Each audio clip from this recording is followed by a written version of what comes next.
Good morning, dear students. I am Dr. Indermal Goyal. Today in this video, we will discuss about types of debentures, ऋण पत्रों के प्रकार. In our previous video, we have discussed about the meaning of debentures and basic features, silent features of debentures. ऋण पत्र, जैसा कि हमने बताया, debenture is a prominent source of acquiring डेब्ट finance for a public company and debenture are issued for a period of 5 years, 6 years, 10 years. So it is a medium term and long term source of finance for a public company. And debentures are of different types according to their nature and on different basis. So for a student of commerce, it is necessary for you all to have knowledge of different types of debentures. और ऋण पत्रों के प्रकार का जो हम आज discussion करेंगे, इसमें जो उनका डिफरेंशिएशन जो करेंगे वो किसी एक आधार पे करेंगे. जैसे नंबर 1 पहला है on the basis of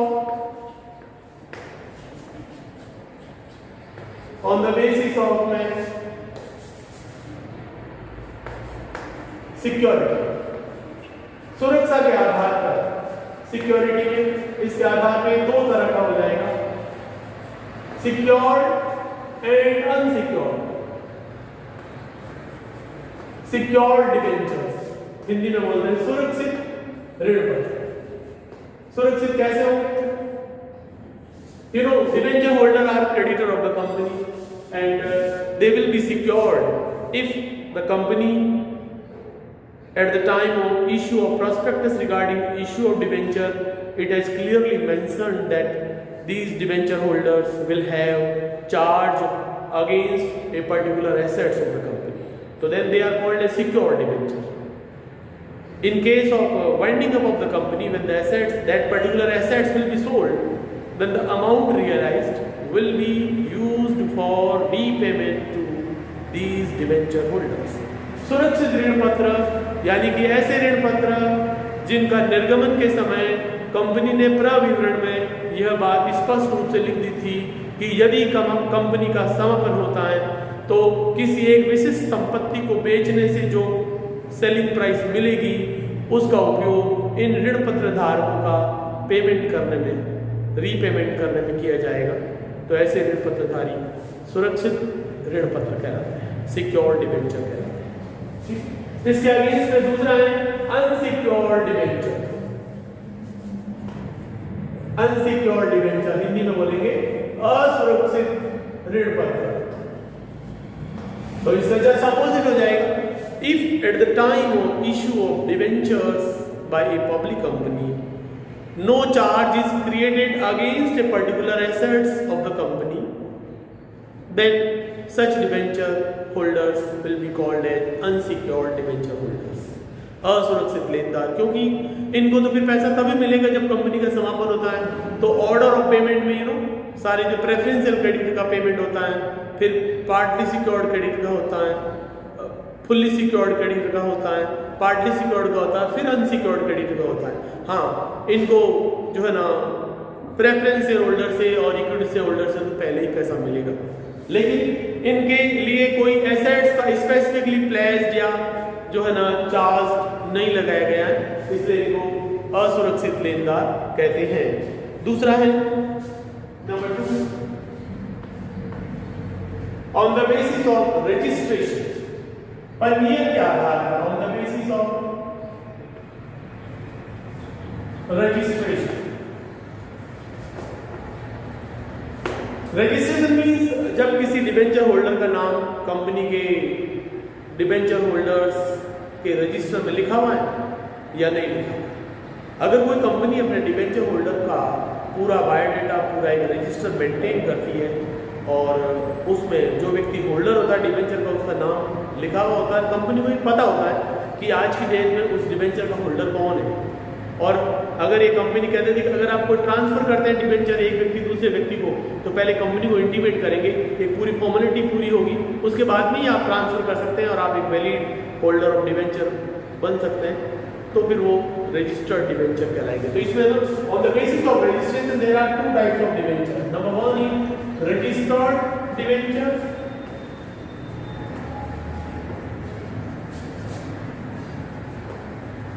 और दूसरा है अनरजिस्टर्ड।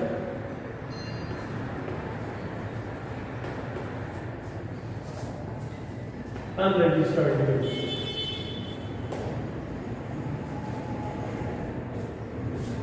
अनरजिस्टर्ड को बियरर डिबेंचर बोलते हैं, बियरर, वाहक ऋण पत्र। तो registered debenture are those debenture holders और those debentures the name of the holder of which is written by the company in the register of the debenture holders, and they can be transferred only by performing all the formalities regarding transfer of the ownership of the debenture, then they are called as registered debenture। क्योंकि company registered debenture holder को ही interest का payment करेगी, ये company ने issue के time ही बता दिया था। तो ऐसी स्थिति में अगर आप रजिस्टर्ड डिबेंचर होल्डर नहीं है तो आपको कंपनी ब्याज नहीं देगी, तो इसलिए वो रजिस्टर्ड डिबेंचर कहलाते हैं। तो ये ज़्यादा सेफ होते हैं क्योंकि कंपनी के नोटिस में ये मैटर होता है कि कंपनी का डिबेंचर होल्डर कौन है। इसके जस्ट अपोजिट है हमारे unregistered debenture holder. When the name of the debenture holder is not mentioned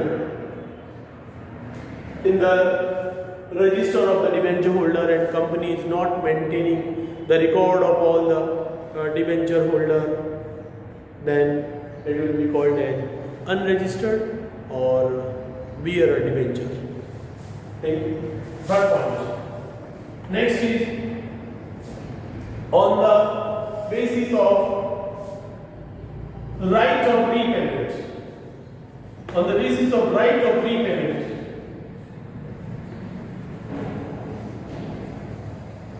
या on the basis of priority of repayment। तो ऐसा होता है, a public company may issue debentures of different amount of different rate of interest on different dates to meet out the financial requirement of the company। तो अगर किसी company ने 3 या 4 तरह के अलग अलग रेट ऑफ इंटरेस्ट के डिबेंचर अलग अलग टाइम में इशू करे हैं, तो ऐसी स्थिति में अगर कंपनी का समापन हो जाए तो फिर कंपनी के समापन के समय पहले किसको रीपेमेंट किया जाएगा? अगर ऐसा राइट कंपनी उस डिबेंचर होल्डर को दे देती है, प्रॉस्पेक्टस में क्लियरली मेंशन कर देती है, तो वो फिर है ना debenture first right debenture, second right debenture, third right debenture कहलाते हैं। तो इसमें भी है ना on the basis of priority repayment ऐसे हो सकता है। फर्स्ट राइट पहला अधिकार इनको first right debentures, second right debentures,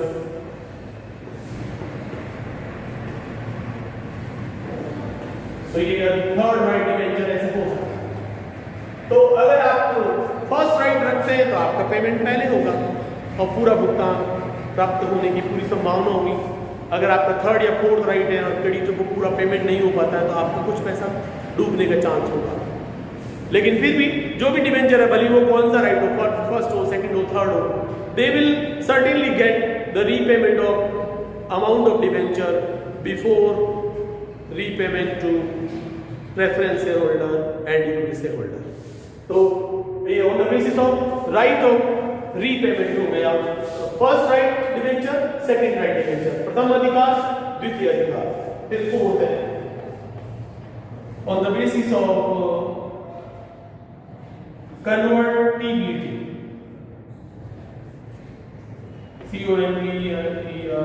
conversion, on the basis of conversion मतलब परिवर्तन। तो डिबेंचर्स का परिवर्तन हो सकता है शेयर्स में।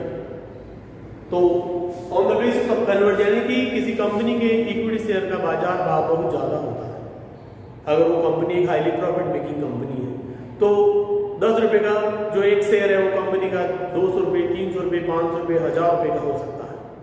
लेकिन जो डिबेंचर होल्डर होते हैं वो तो एक जितना अमाउंट उन्होंने कंपनी को दिया है ऋण के रूप में, उस पर एक सर्टेन रेट से इंटरेस्ट मिलता है, भले ही आपके पैसे से कंपनी ने कितना ही हाई रेट से प्रॉफिट कमाया।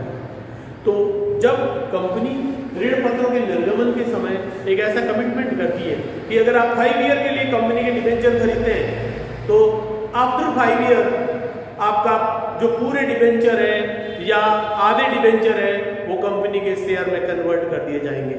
तो आप इस तरह से इनडायरेक्टली कंपनी के शेयर होल्डर्स बन सकते हैं by conversion of debenture into shares. तो how to become the share holder of a company में हमारा एक और मेथड आप ये ऐड कर सकते हैं through conversion of debenture into shares.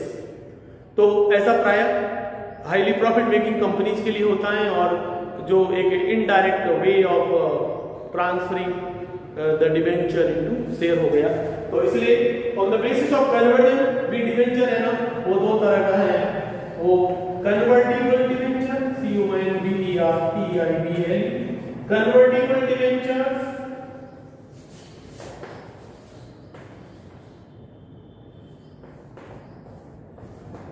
And दूसरा है non convertible debenture.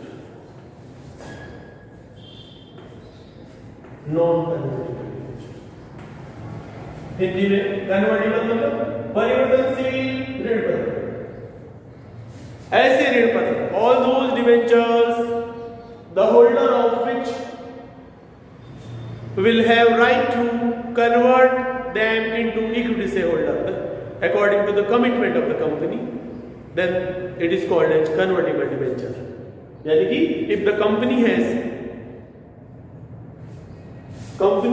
agreed to convert the debenture into equity shares after expiry of the term of debenture, then it is called as convertible debentures। परिवर्तनशील ऋण पत्र ऐसे ऋण पत्र जिनको कि 5 साल 6 साल जो भी डिबेंचर की अवधि है उसके पूरा होने के बाद कंपनी उनको अंशों में परिवर्तन का आश्वासन देती है तो वो परिवर्तनशील ऋण पत्र कहलाते हैं। और as a debenture holder they were getting interest at a certain rate but after expiry of the term of debenture they are automatically converted into shares. तो कंपनी क्या करेगी, वो आपका डिबेंचर सर्टिफिकेट मंगाएगी, उसको कैंसिल कर देगी और उसके बदले में आपको शेयर सर्टिफिकेट इशू कर देगी। When you become the share holder you become the partial owner of the company. तो इस तरह से ये दो तरह के डिबेंचर हो जाते हैं on the basis of conversion, convertible and non convertible. Convertible मतलब परिवर्तनशील ऋण पत्र और नॉन कन्वर्टिबल मीन्स अपरिवर्तनशील ऋण पत्र। जिन ऋण पत्रों को कंपनी ने अंशों में परिवर्तन का आश्वासन दिया है तो वो परिवर्तनशील ऋण पत्र कहलाते हैं, और जिन ऋण पत्रों को अंशों में परिवर्तन करने का कंपनी ने कोई आश्वासन नहीं दिया है तो वो अपरिवर्तनशील ऋण पत्र कहलाते हैं। नेक्स्ट फिफ्थ है on the basis of redemption, REDEMPTION। Redemption मतलब शोधन, शोधन का मतलब वही रीपेमेंट या पुनर्भुगतान। On the basis of repayment, on the basis of redemption शोधन के आधार पर ये दो तरह के हैं, रिडीमेबल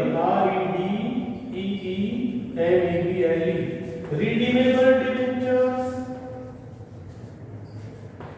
एंड दूसरा है irredeemable IRREDEMABLE irredeemable debentures. Hindi में बोलेंगे रिडीमेबल मतलब शोधनीय। All those debentures which are to be redeemed by the company after expiry of a specific term of debentures and that term is clearly mentioned on the face of the debenture, then it is called as redeemable debentures। शोधनीय ऋण पत्र वे होते हैं जिनका पुनर्भुगतान कब किया जाएगा उसकी एक निश्चित अवधि होती है और वो अवधि कंपनी के द्वारा ऋण पत्रों के निर्गमन से संबंधित पूरा विवरण में स्पष्ट रूप से वर्णित होती है, और उस अवधि के पूरा होते ही डिबेंचर होल्डर्स को कंपनी द्वारा रीपेमेंट कर दिया जाएगा। तो ऐसे ऋण पत्र जो है शोधनीय ऋण पत्र कहलाते हैं, रिडीमेबल। और इरिडीमेबल का मतलब अशोधनीय। अशोधनीय का यह मतलब ये नहीं है कि कंपनी उनका रीपेमेंट करेगी नहीं, सिर्फ अशोधनीय का मतलब ऐसा होता है कि इसमें कंपनी इन ऋण पत्रों का पुनर्भुगतान कब करेगी ये अवधि निर्गमन के समय पूर्व निर्धारित नहीं होती, वो पहले से स्पष्ट बताई नहीं जाती है। ये कंपनी के द्वारा 5, 6 साल, 7 साल बाद में जब भी कंपनी करेगी एक नोटिस डिबेंचर होल्डर को देके और उनका ऋण पत्रों का रीपेमेंट कर देगी।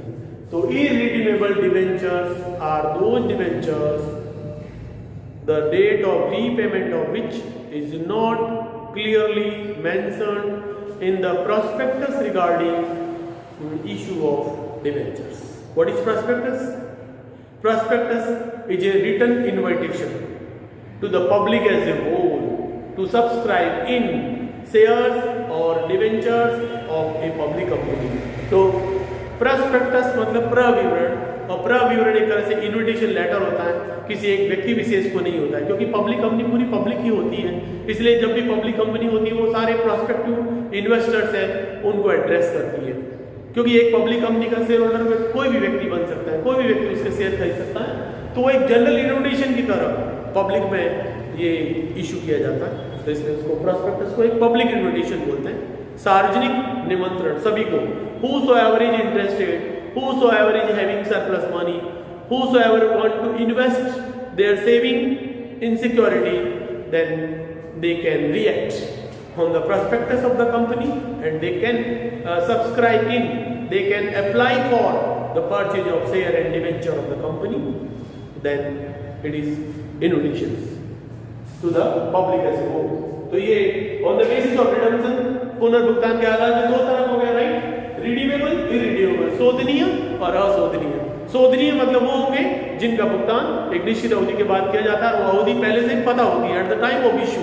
और इरिडीमेबल मतलब जिसके पुनर्भुगतान की अवधि का वर्णन है ना प्रोस्पेक्टस में नहीं होता है, लेकिन कंपनी इसको 5, 7 साल, 10 साल बाद में जब भी उसकी फाइनेंशियल रिक्वायरमेंट पूरी हो जाती है तब वो उनका रीपेमेंट कर देती है। And during the period of debenture the company will pay certain rate of interest that is clearly mentioned on the face of the debentures. जैसा कि मैंने आपको पहले ही बताया, ऋण पत्र पे एक निश्चित दर से ब्याज दिया जाता है और वो ब्याज की दर ऋण पत्र के नाम के साथ डिवेंचर सर्टिफिकेट में भी मेंशन होती है। जैसे 12% डिवेंचर्स, तो 12% डिवेंचर मतलब उस पर कंपनी 12% ब्याज देगी।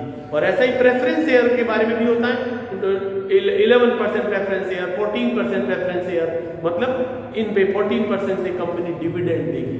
कब देगी? जब भी कंपनी डिविडेंड डिक्लेयर करेगी। जब भी कंपनी इक्विटी शेयर होल्डर को डिविडेंड देती है तो प्रेफरेंस शेयर होल्डर को पहले देती है, और जब कंपनी कोई अपने शेयर होल्डर को डिविडेंड देती है उससे पहले इंटरेस्ट ऑन डिवेंचर देना पड़ता है। इंटरेस्ट ऑन डिवेंचर देना ही पड़ेगा कंपनी को, चाहे प्रॉफिट हो या नहीं हो, लेकिन शेयर होल्डर को डिविडेंड तभी मिलेगा जब कंपनी को एडिक्वेट प्रॉफिट हुआ हो। तो ऋण पत्र कंपनी का ऋण का भाग है। नाउ 6 है, on the basis of rate of interest. Rate of interest में कंपनी के ऋण पत्र दो तरह के हैं, specific rate of interest debenture, specific rate of interest debenture,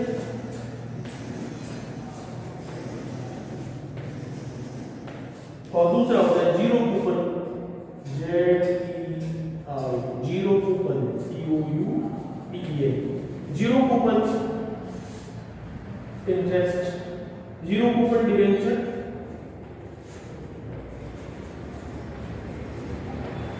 zero coupon debenture means zero rate of interest debenture. तो देखिए पहला स्पेसिफिक रेट ऑफ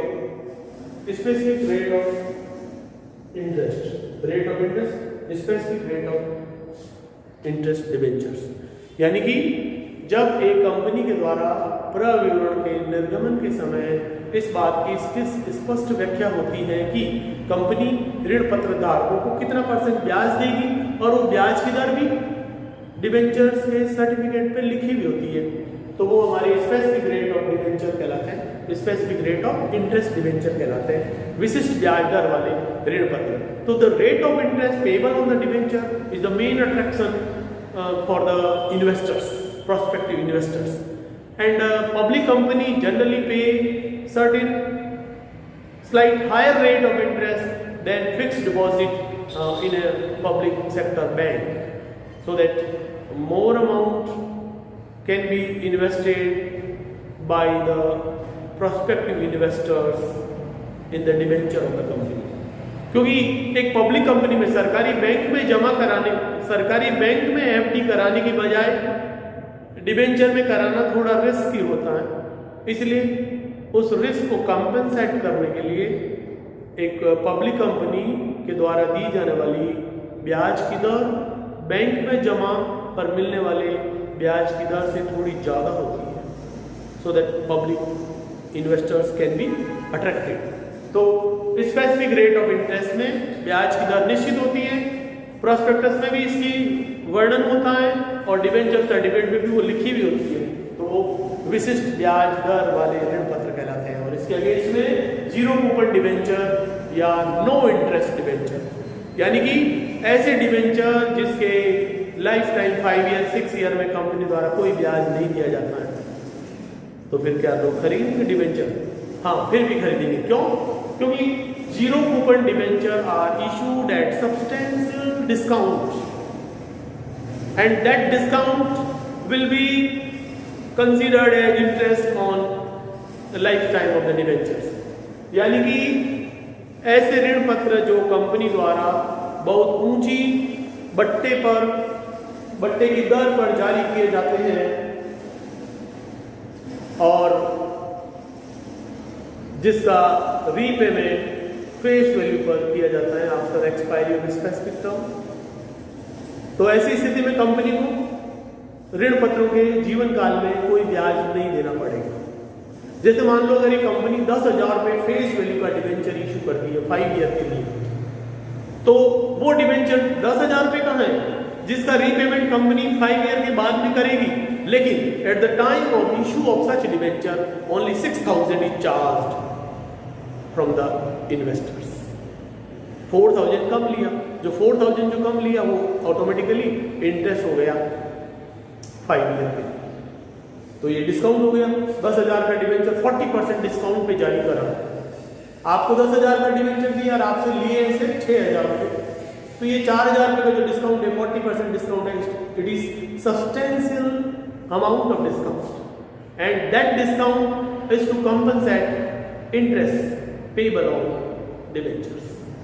तो इसलिए इनको जीरो कूपन इंटरेस्ट डिबेंचर कहते हैं। तो all those debenture which are issued at substantial rate of discount and no interest is paid during the life time of the debenture which may be 4 year 5 year 6 year, then it is called as zero coupon debenture, zero interest debenture. इससे क्या होगा? इससे debenture holder को भी फायदा और company को भी फायदा। डिबेंचर होल्डर को क्या फायदा है? उसने जमा तो कराया है 6,000 रुपये और उसको मिलेंगे 5 साल बाद में 10,000 रुपये, और बीच में कोई इंतजाम नहीं करना, बस 5 ईयर होते ही उसको पूरा 10,000 मिल जाएगा। और कंपनी को क्या फायदा? कंपनी को है ना, वो बार बार इंटरेस्ट का वारंट है वो एनकैश नहीं करना पड़ेगा या नोटिस नहीं देना पड़ेगा डिबेंचर होल्डर को इंटरेस्ट वारंट एनकैशमेंट का। तो once the debenture are issued, both company and investor are assured that they will get repayment after 5 years and companies to make repayment after 5 years, and the difference of the issue price and the face value of debenture is treated as discount, which is total interest payable to the debenture holders by the company। तो इस तरह से ये हमारे 6 तरह का debentures हो जाते हैं। Types of debentures on the basis of security, on the basis of registration, on the basis of repayment, on the basis of conversion, on the basis of redemption and on the basis of rate of interest. समझ गए? सुरक्षा के आधार पे 2 तरह के, सुरक्षित और असुरक्षित। जब कंपनी की संपत्तियों पर प्रभार है तो सुरक्षित, और संपत्तियों पर कोई प्रभार नहीं है तो वो असुरक्षित। दूसरा है पंजीयन के आधार पे, अगर कंपनी डिबेंचर होल्डर का पूरा बायोडाटा मेंटेन करती है, रजिस्टर रखती है, और वो ट्रांसफर तभी इफेक्टिव होगा जब उसकी फॉर्मेलिटी पूरी कर दी जाए, नहीं तो फिर उस व्यक्ति को डिबेंचर होल्डर नहीं माना जाएगा जिसने बिना कंपनी को सूचित किए पुराने व्यक्ति का नाम कटवा के और अपना नाम अगर नहीं लिखवाता है तो उसको डिबेंचर का इंटरेस्ट नहीं मिल पाएगा। तो ये रजिस्टर्ड और अनरजिस्टर्ड होते हैं और on the basis of right of repayment. और ये कब होगा राइट ऑफ रीपेमेंट? जब 3-4 तरह के डिबेंचर हैं, सबसे पहले कौन से डिबेंचर होल्डर को मिलेगा, दूसरे नंबर पे किसको मिलेगा, तो फर्स्ट राइट सेकंड राइट कहलाते हैं, ठीक है। और कन्वर्जन के आधार पे, परिवर्तनशीलता के आधार पे जब ऋण पत्रों को अंशों में परिवर्तन करने का आश्वासन हो तो परिवर्तनशील, और अगर ऐसा परिवर्तन करने का कोई आश्वासन नहीं है तो वह अपरिवर्तनशील कहलाएगा, ठीक है। और on the basis of redemption, redemption मतलब रीपेमेंट, रीपेमेंट मतलब पुनर्भुगतान, क्योंकि issue of debenture is like borrowing the money from the public. जब एक कंपनी ने डिबेंचर इश्यू करा मतलब लोगों से ऋण लिया और उस ऋण का पुनर्भुगतान कब किया जाएगा, उसका एक निश्चित अवधि होनी चाहिए। अगर वो निश्चित अवधि है तब वो डिबेंचर रिडीमेबल कहलाएगा, और अवधि निश्चित नहीं होती है कब करेगी कंपनी उसका रीपेमेंट, तो वो इररिडीमेबल या अशोधनीय ऋण पत्र कहलाते हैं। शोधन मतलब रीपेमेंट, टेक्निकल वर्ड है कॉमर्स का हमारा शोधन, शोधनीय, रिडीमेबल, शोधन मतलब भुगतान, शोधनीय मतलब भुगतान योग्य। कब भुगतान होगा? 5 या 6 ईयर के बाद, ठीक है। And on the rate of interest, जब डिबेंचर होल्डर है, they are the creditor of the company and the rate of interest is fix and it should be clearly mentioned. तो अगर मेंशन्ड है तो स्पेसिफिक रेट है, और जहां interest की रेट मेंशन नहीं है तो वो नॉन स्पेसिफिक और जीरो कूपन डिबेंचर कहलाएगा जब रेट ऑफ इंटरेस्ट फिक्स नहीं होगा। Thank you very much for watching this video and share this video, subscribe this video. If you will share this video, certainly your friends and colleagues will be getting the advantage of this topic, and if you will subscribe you will get early information of my next video on issue of debentures and issue of shares. On issue of share I have really 8 videos. You can search my videos on YouTube by searching my name Dr. Indramal Goyal.